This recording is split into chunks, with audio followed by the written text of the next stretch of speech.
All right, so here we go. This is a review for our first statics test. So the first problem on the test will probably be a problem kind of like this, a resultant problem. What is the resultant? Add these vectors, what's the resultant, and probably what's the resultant's coordinate direction angles, alpha, beta, and gamma. Okay, so we've got three vectors. We want the resultant. But first, express Q as a Cartesian vector. Express Q as a Cartesian vector. So Q looks like right here with the 2 and the 1. Those look like dimensions.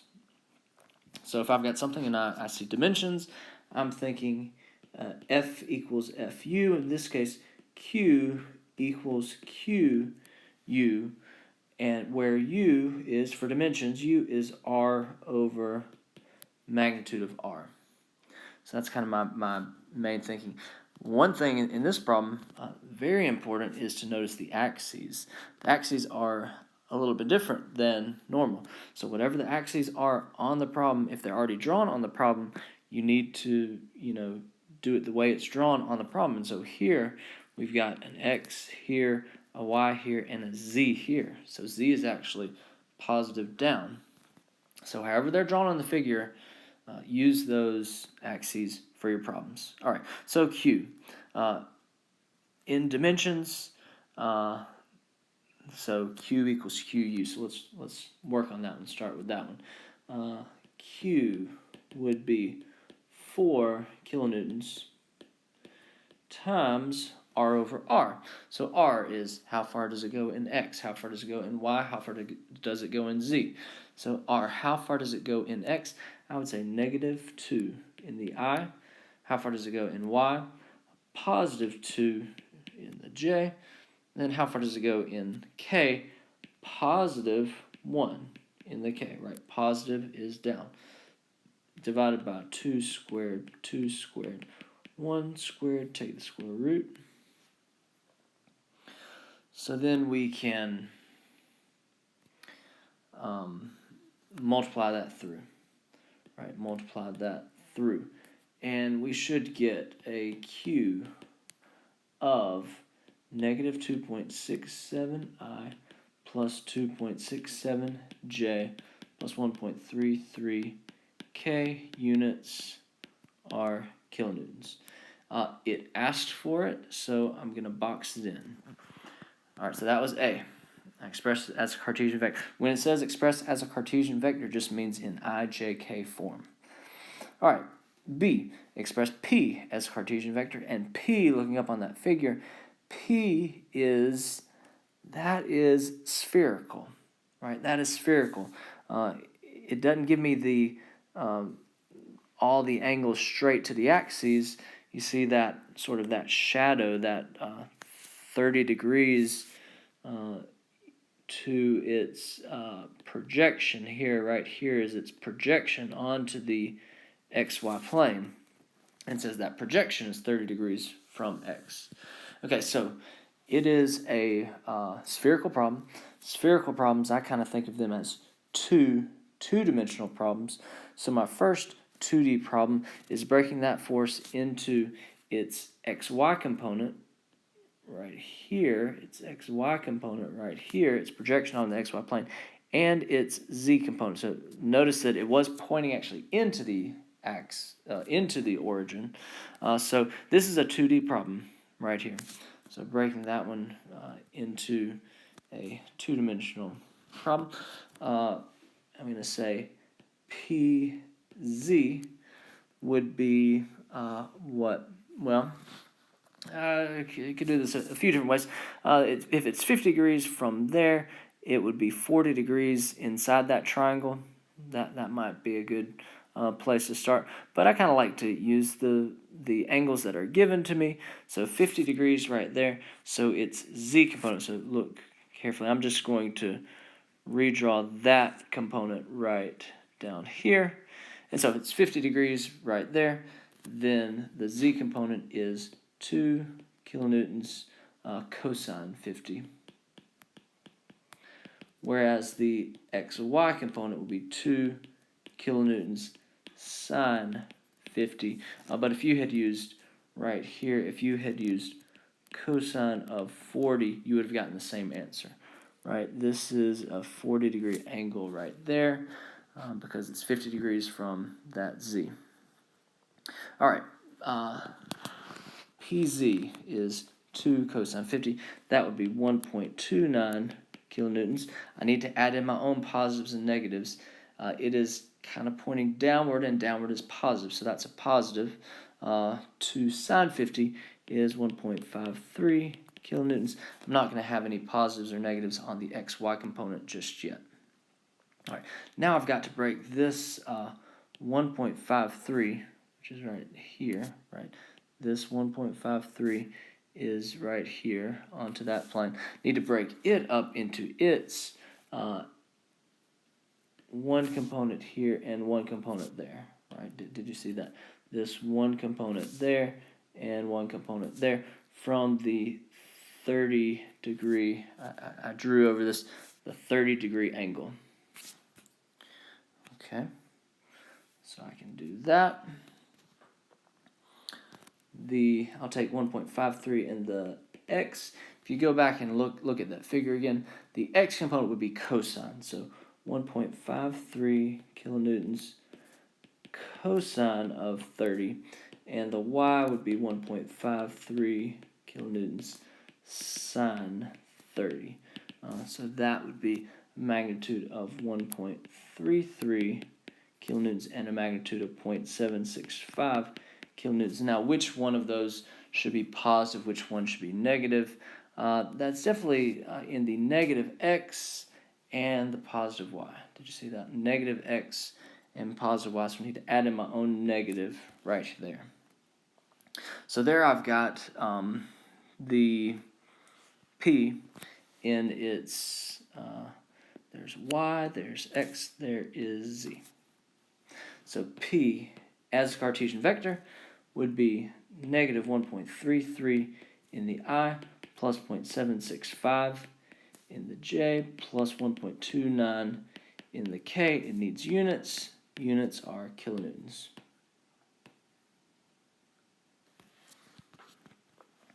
All right, next would be the last one, this F. Right here. All right, so that one, this 60 degrees, 45 degrees, those are touching the vector, touching the axis. Touching the vector, touching the axis. Those are coordinate direction angles. So those are coordinate direction angles. I'm given two of them, and I'm not given this third one, gamma, the angle it is to z. So I'm going to have to calculate that. But once I calculate that, they're coordinate direction angles. I think that's the easiest one. F equals FU, where U is that cosine alpha I plus cosine beta j plus cosine gamma k. So first let me find that third angle, gamma, and then I will break it up knowing that it's coordinate direction angles. So let's go down here. And let's find the third angle. Well, first of all, let's kind of write our problem, our formula for coordinate direction angles. F equals FU, where U is cosine alpha I plus cosine beta j plus cosine gamma k. But I need gamma. And I know that cosine alpha squared plus cosine beta squared plus cosine gamma squared is equal to 1. So cosine, that was 45 squared and 60 squared, and that would be cosine gamma squared equals, no, sorry, it doesn't equal, it equals 1. I would end up getting cosine of gamma is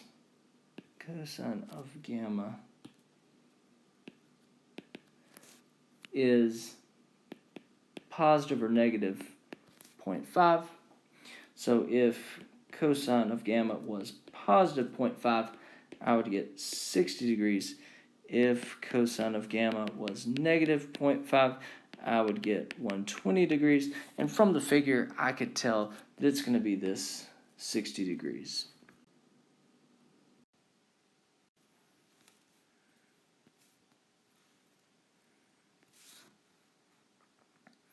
Okay. So now let's do this for F as a quarter direction angle. F is equal to Fu. F is 3 kilonewtons times cosine 45I plus cosine 60J plus cosine 60K. So I'm multiplying that 3 through.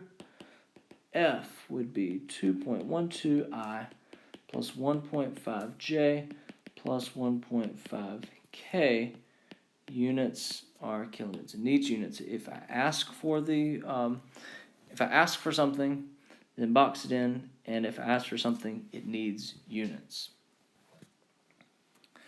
All right, and so I've got all three of those. I've got F, I've got Q, I've got P written as Cartesian vectors. Now I can add them up. I can just add up all the i's. That's the I of the resultant. Add up all the j's. That's the j of the resultant. Add up all the k's. That's the k of the resultant. All right, that's the easy part. So the resultant, go back through it and look through that and see if you get this. R, when you add them all together, negative 1.88I plus 4.94J plus 4.12K units are kilonewtons. Now I want this resultant's coordinate direction angles. The resultant's coordinate direction for the resultant's coordinate direction angles, R equals RU, where U is all those cosines. So I don't really have the magnitude of R just yet. Let me do that real quick. The magnitude of R would be 1.88 squared plus 4.94 squared plus 4.12 squared, and take the square root. That would be 6.7. 6.7. All right, so now I can do this. R equals RU. Negative 1.88 in the I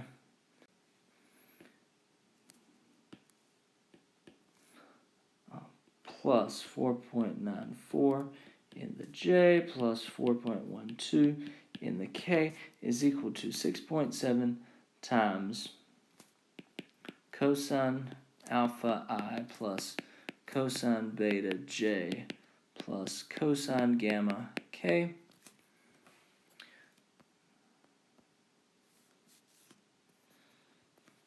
So the i's, negative 1.88 is equal to 6.7 cosine alpha. From that, you should get alpha is 106.3. Does it make sense that it's greater than 90 degrees? Yes, because that's a negative component. The J component, 4.94 on the left-hand side, equals 6.7 cosine beta. We'd get beta is 42.5 degrees. And the K component, 4.12, is equal to 6.7 cosine gamma. And we would get gamma to be 52.1 degrees. So there we have the resultant up here and its coordinate direction angles alpha, beta, and gamma. All right, so problem number 2 on the test will either be a 2D equilibrium or a 3D equilibrium. So here we have a 2D equilibrium, and this is one of those where, what to determine the largest weight such that none of these cables exceed 300 newtons and the bar can't exceed also 300 newtons. So we need to write this is a 2D problem. I want you for this one to write everything in terms of the weight in order to find the one that is at its limiting factor. But here, I kind of break it up for you. I say draw the free body diagram for A, free body diagram for B, free body diagram for C. When I ask you to draw free body diagrams on the test, I want you to make it self-sufficient. I want everything on that free body diagram definitely the axes and label everything and put angles if it has angles, or in this case it has these ratios. So here let's draw the free body diagram for pulley A. So for A, we're right here. What is acting at A? So for A, we've got the weight pulling down, and we have, do you see, a T and a T. We have two tensions pulling up. Cables are always pulling, always in tension, and we've got two tensions pulling up. I'm going to go ahead and, well, let me, before I forget, draw X and Y. There are no angles for me to draw, but I'm going to go ahead and let's sum the forces in the Y direction.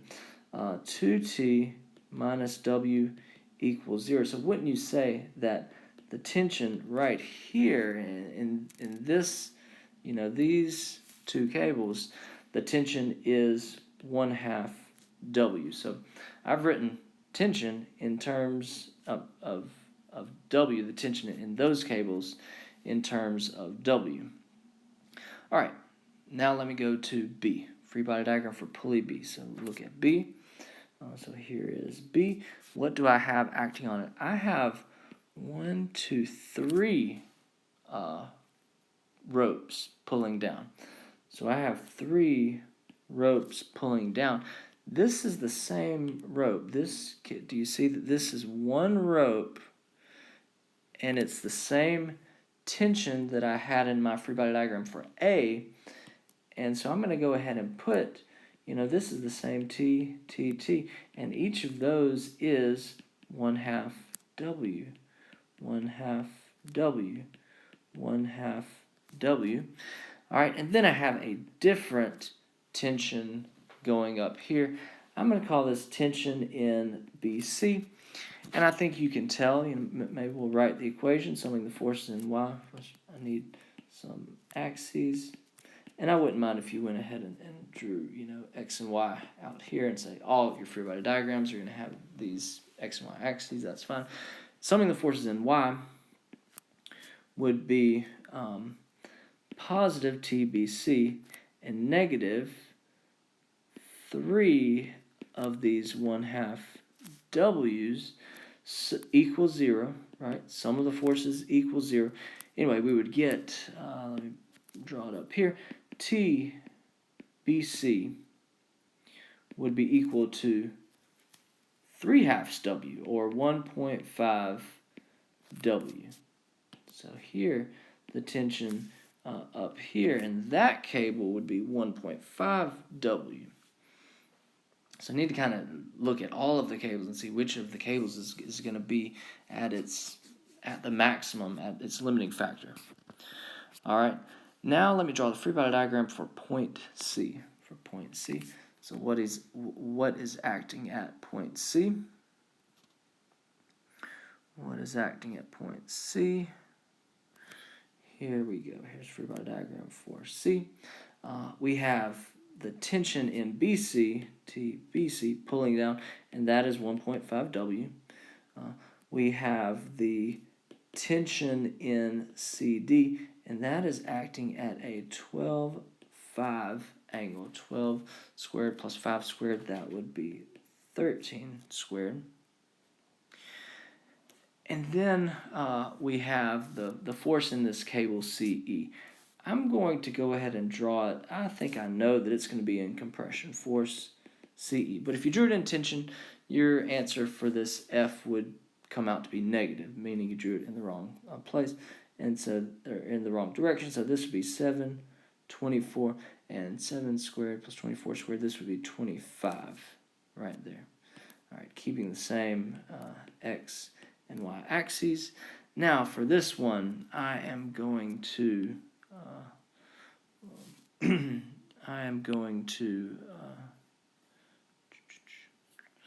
sum the forces in X equals 0, sum the forces in Y equals 0.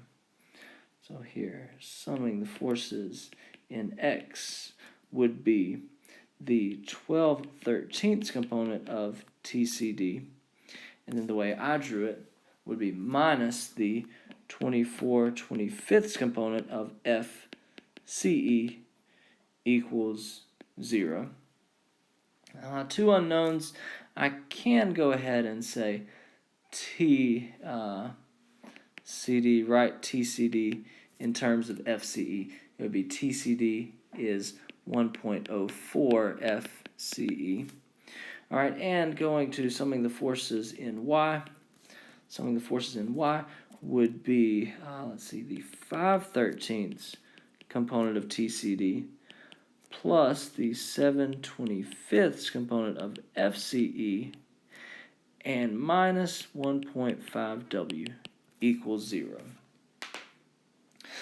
So, I need to do a little bit of substitution. Two equations. I'll write one in terms of the other, plug this in right here, and then all I'm left with in this equation is FCE and W. And so I could write, I would get, let's see what I would get. I would get FCE is equal to 2.2 W, and then that would make TCD equal to 2.29 W.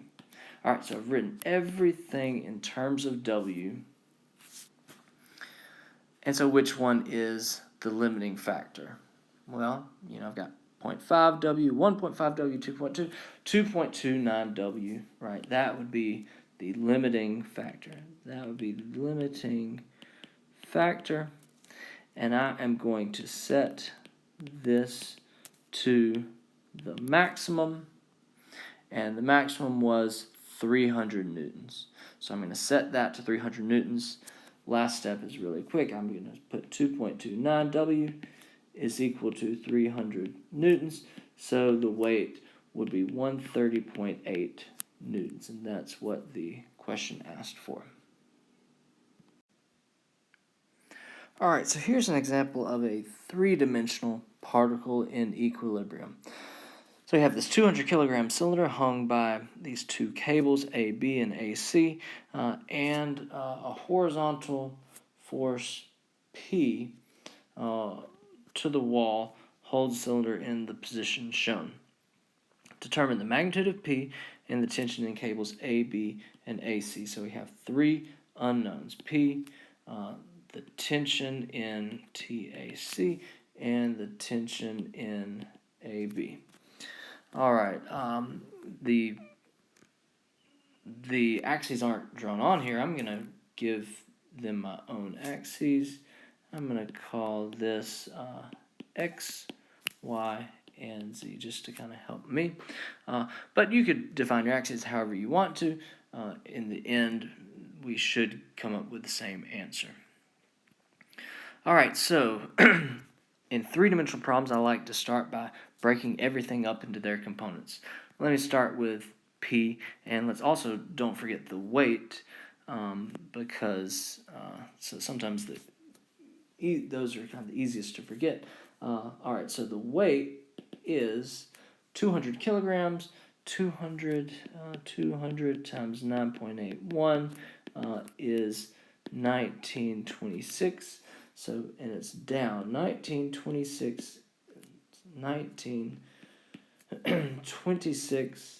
in the negative K. All right, so W is written in its component form. Now let's look at P, because P is easy. P is, I don't know it, so I'll say P, but I know it is in the J direction. So P is written in its component form. Now let me do the tension in the cables. I'll start with TAB. TAB, and that is given in dimensions. TAB is given in dimensions, so how do I handle that one? F equals FU, where U is R over R. So TAB in component form is equal to the magnitude times R over R, where R is how far does it go. So looking at this cable, this one right here, tension in AB, how far does this go in X?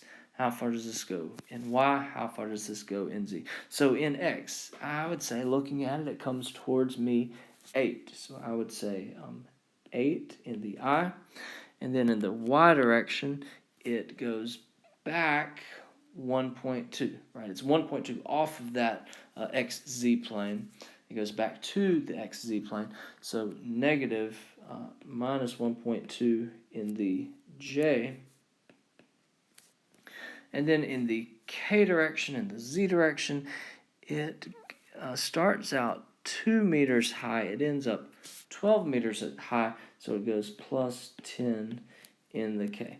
Divide that by the magnitude, right? This is F equals FU, where R is where U is R over R, and this R, the denominator, is the magnitude. 8 squared plus 1.2 squared plus 10 squared, take the square root.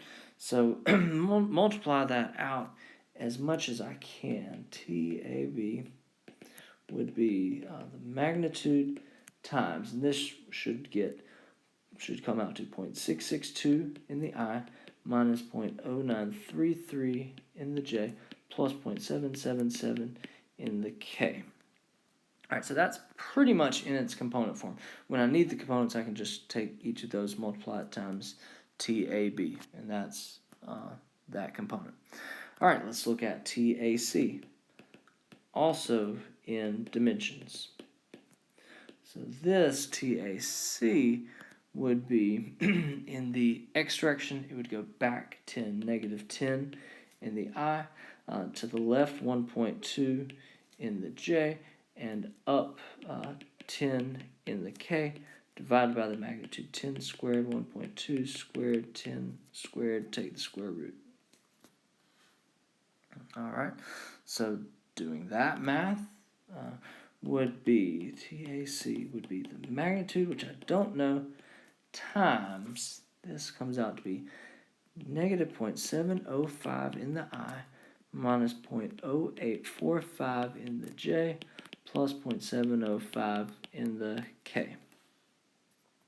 All right, so I've pretty much written everything that I can in their components. These four that I've marked with blue are the four forces. If I were to draw a free body diagram at A, I would have four forces: the weight, P, TAB, TAC. All right, now I can get to the meat of the problem: summing the forces in X equals 0, summing the forces in Y equals 0, summing the forces in Z equals 0, right? It's in equilibrium, so the sum of the forces has to equal 0 in every direction. So let's do those equations. All right, so summing the forces in X. So what are the X components? 0.662 TAB and minus 0.705 TAC. So those are the only forces in the X direction. Make sure you write those equal 0.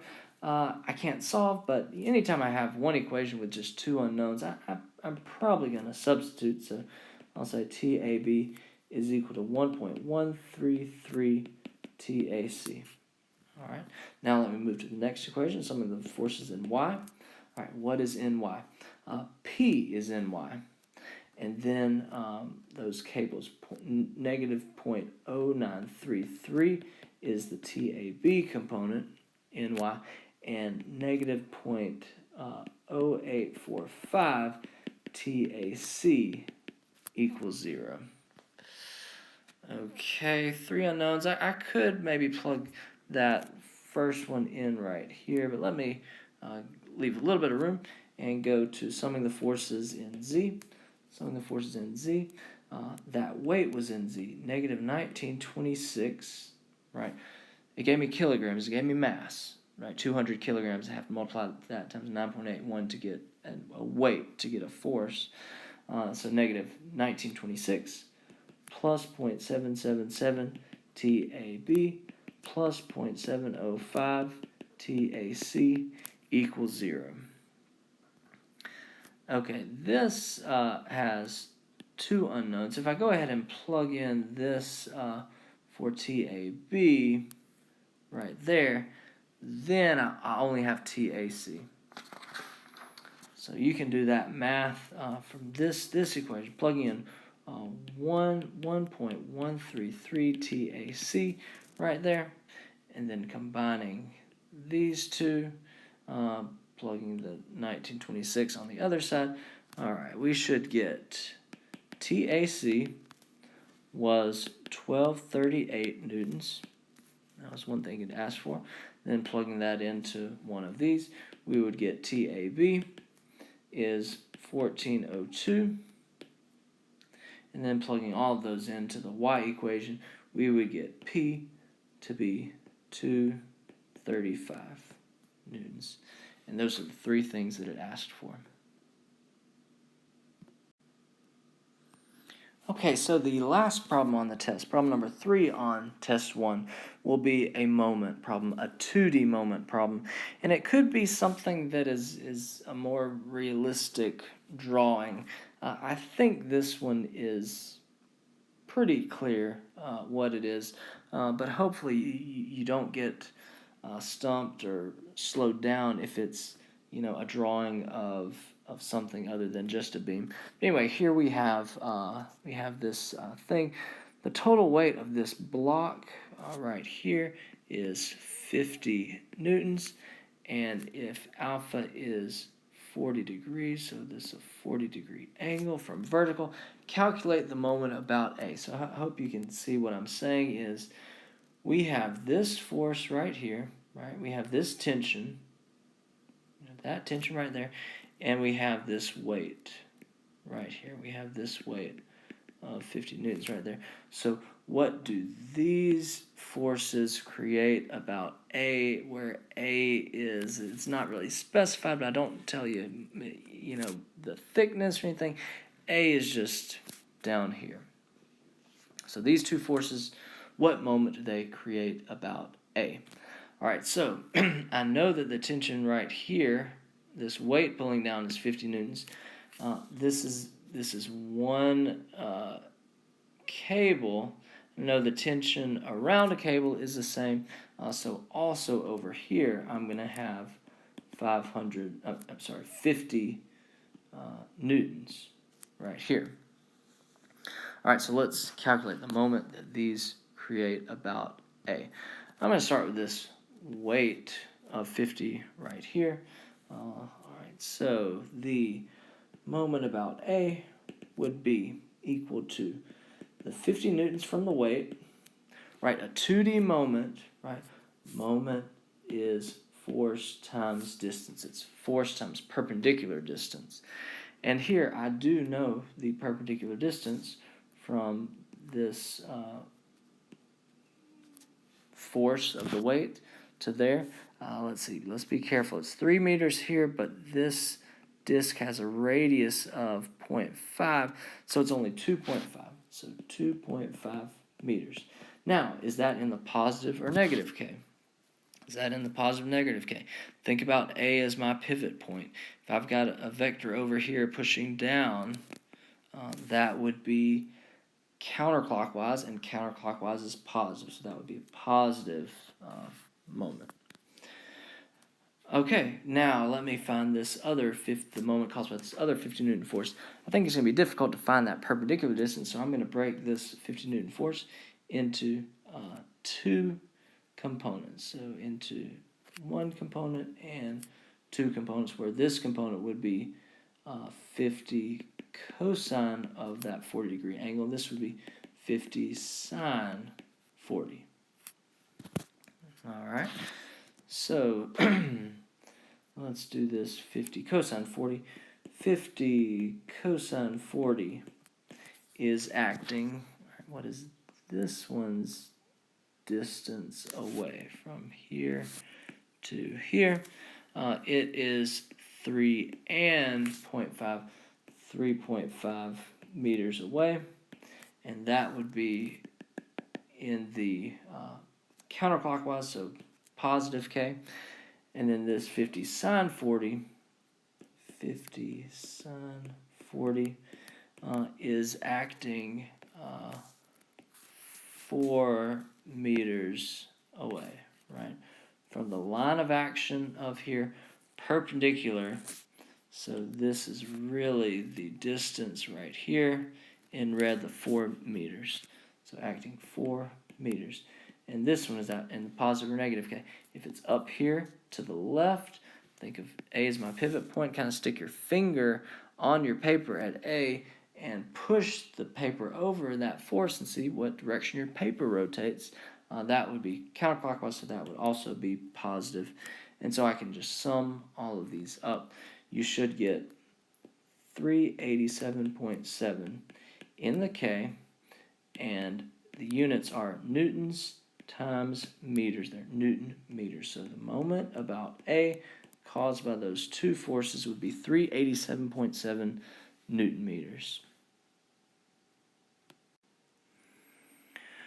All right, so here we're kind of going back and kind of repeating. So this is going to be kind of like the first problem, right? Write them as Cartesian vectors and calculate the resultant. So I'm going to do this one, I think, a little bit quicker.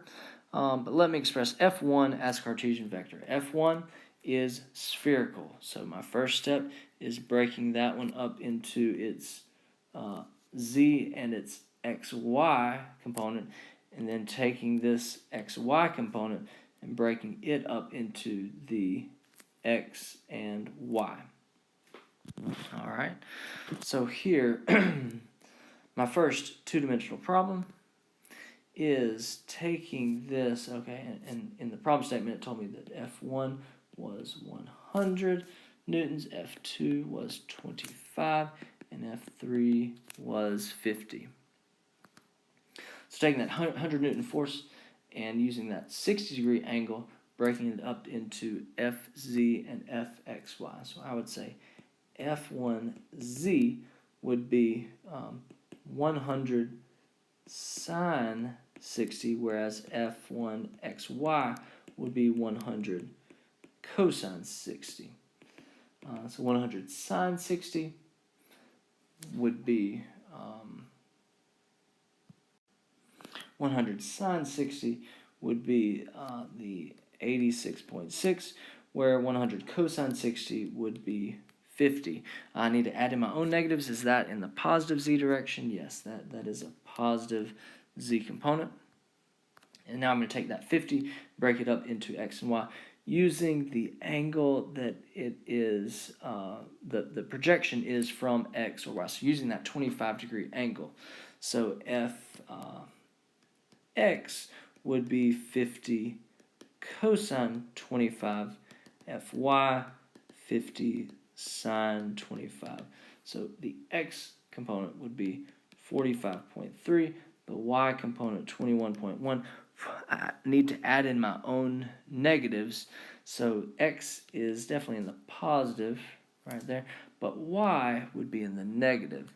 All right, so F1 would be, here is x and y and z. 45.3 in the I minus 21.1 in the J plus 86.6 in the K, and it needs units. The units are newtons, and that was F1. F2, F2, those are coordinate direction angles, but I need to find beta. Find beta using, I'm going to do it up here real quickly. Cosine 50 squared plus cosine 135 squared plus cosine beta squared equals 1.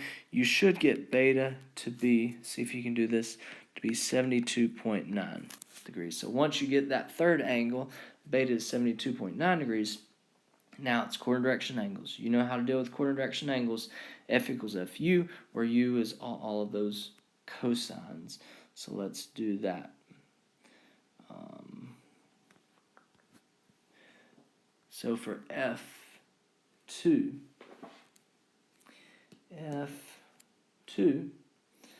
F equals Fu. So this is 25 newtons times cosine. So the angle to x is 135. Cosine 72.9 is the angle to J. And then cosine 50 is the angle to K. And so multiplying that through, F2 is going to be negative 17.7 in the I, plus 7.37 in the J, plus 16.1 in the K. And the units are newtons. and I'm going to box that in. And did it make sense that I had a negative I component? Yes, I had a negative I component because that was greater than 90 degrees. But also from the figure, I think you can see that the, this one actually doesn't really show exactly what quadrant it's going in, but because that 135 is greater than 90 degrees, it is behind the YZ plane, so that's why we have a negative X. That's why we have a negative X component. Okay, so that was F2. Now let's look at F3, and F3 is given as these dimensions: 3 in the X, 4 in the Y, and negative 2 in the Z. So if they're given as dimensions, F equals FU, where U is R over R. All right, so F3. Let's see. F3 is going to be, the magnitude of that was 50 times R over R. R was 3I plus 4J minus 2K divided by 3 squared, 4 squared, 2 squared, square root, multiplying that through, we would get F3 to be 27.9 in the I plus 37.1 in the J minus 18.6 in the K. So that is F3 as a Cartesian vector. It needs units. All your answers need units. All your final answers need units. All right, so let me add those together to get the resultant. The resultant would be, the I component would be 27.9 plus negative 17.7 plus 45.3. That would be 55.5 in the I. Then the J components. J. The J components would be positive 23.4 in the J. Then the K components, positive 84.1 in the K. Units, same as all three of those. Now I want this resultant's coordinate direction angles. Coordinate direction angles, F equals FU. I need the magnitude first when I don't have the magnitude yet. So let me get the magnitude of this R. The magnitude would be 55.5 squared plus 23.4 squared plus 84.1 squared. Take the square root. Magnitude would be 103.4. So then I'm going to skip a little bit of the math, but you shouldn't skip anything on the test. Write everything out so I can give you full credit and see if you can get alpha to be 57.6 degrees, beta to be 76.9 degrees, and gamma is 35.6 degrees. Okay, so here's an example of a 2D equilibrium problem where we have multiple points that we can draw free body diagrams. We can draw the free body diagram at A, we can draw the free body diagram at C. We're going to have to do both of those. So here, this one says, system of cable suspends a 1,000-pound bank of light. So we are told that this right here is 1,000 pounds. And we want to know the tension in cables AB, AC, CD, and CE. All right, so if I look at A, if I look at the free body diagram for A, so let me see, look at A, point A, I have 1,000 pounds right there. I have the tension in AC at 30 degrees from horizontal, and then I've got the tension in AB at 45 degrees from horizontal. Kind of be careful what it's asking for. I'm not necessarily asking for the free body diagrams for this problem, but if I was asking for the free body diagrams, I would need your axes, I would need everything labeled, everything that you could, but this one didn't really matter.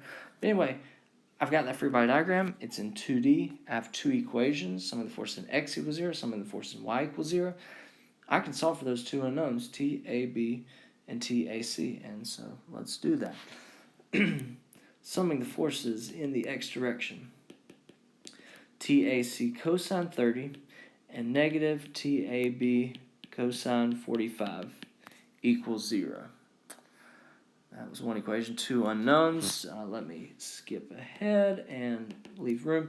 Summing the forces in the y direction, TAC sine 30 and positive TAB sine 45 and negative 1,000 equals 0. Two equations, two unknowns. Both of those unknowns show up in the equation. There's no shortcuts. I need to write one in terms of the other. I would get TAC is 0.816 TAB, and then plug this in right there for TAC. So 0.816 TAC sine 30 plus TAB sine 45 minus 1,000 equals 0. But anyway, I only have one unknown, something TAC plus something TAC. Combine those, have that 1,000 on the other side, and then we could get TA. Let's see. Oh, sorry. This was supposed to be TAB right there. TAB. The only thing in here is TAB, so we would get TAB is 896.6 pounds and TAC 732.1 pounds. Okay. Then I can go to the next free body diagram and I can take this TAC to that other free body diagram. Let me draw that free body diagram for C. I have the tension in CD, the tension in CE, and remember, tension is always pulling, tension in AC, and this is 732.1. And it's still at this 30-degree angle. Let's kind of look at this as a Z. That's 30 degrees. That is 30 degrees. My axes X and Y right there. Okay, so from that I can sum the forces in x equals 0, sum the forces in y equals 0, sum the forces in, those are the only two equations because this is a 2D problem. Okay, so referring to that free body diagram, if I sum the forces, so this is free body diagram for C, if I sum the forces in x, I would have TCE minus TAC cosine 30 equals 0. Let me go ahead and plug in 732.1 cosine 30 equals 0. So here, TCE would be 633.97 pounds. And then summing the forces in y. Summing the forces in y would be positive TCD and negative 732.1 sine 30 equals 0. So here, TCD would be equal to 366 pounds. And that's all it asked for. Okay, so here's a 2D force, a 2D moment problem, 2D moment problem. Your last problem on the test will be a 2D moment problem. Look very carefully at what point you're asking to find the moment about. Find the resultant moment about point O. O is down here. All right, so I'm just going to look at those forces and find the moment about O. All right, so the moment about O would be, I'm going to start with F3. I'm going to start with this 250-pound force. I'm going to break it up into its two components. Normally, I would like to break it up into X and Y, but here, I think I can tell it's going to be a whole lot easier to break it up into perpendicular to this beam and straight down the beam, right? Because this would be 250 cosine of 8. This would be 250 sine of 8. And that one goes straight through it, so it doesn't contribute to the moment.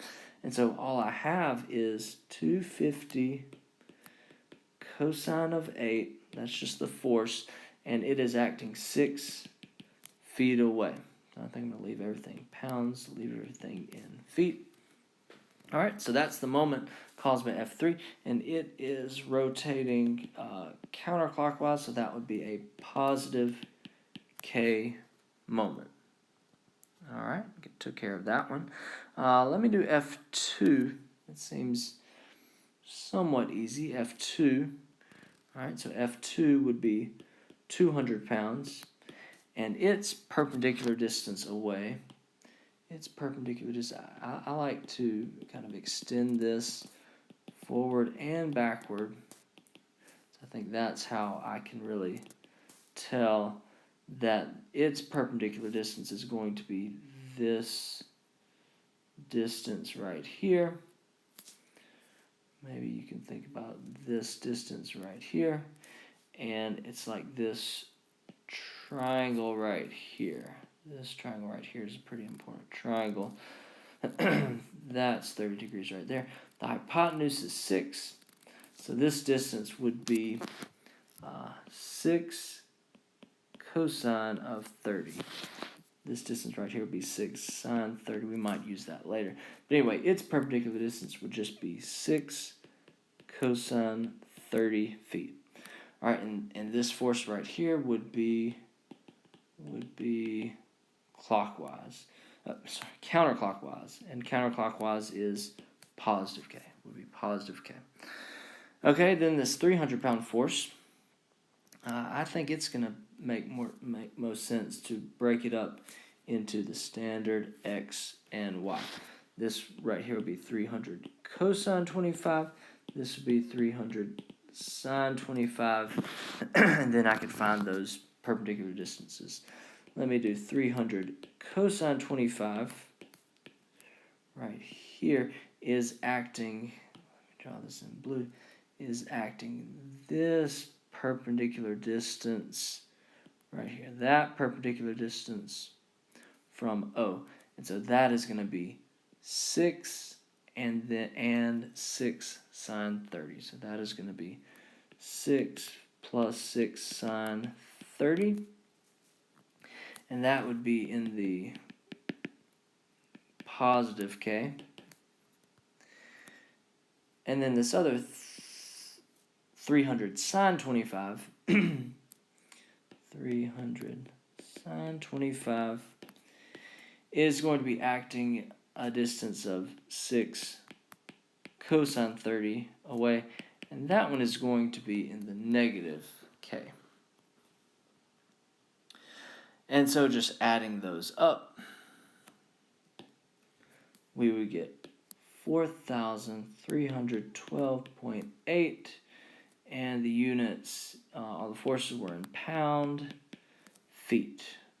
So the moment about O is equal to 4312.8 pound feet. Now, just leave the units as whatever units the force was in, whatever units the dimensions were in, and remember it is pound dash feet, pound times feet, definitely not pound slash feet. All right, that is incorrect. All right, so if you can do that, you're in good position to do well on the test. All right, good luck studying.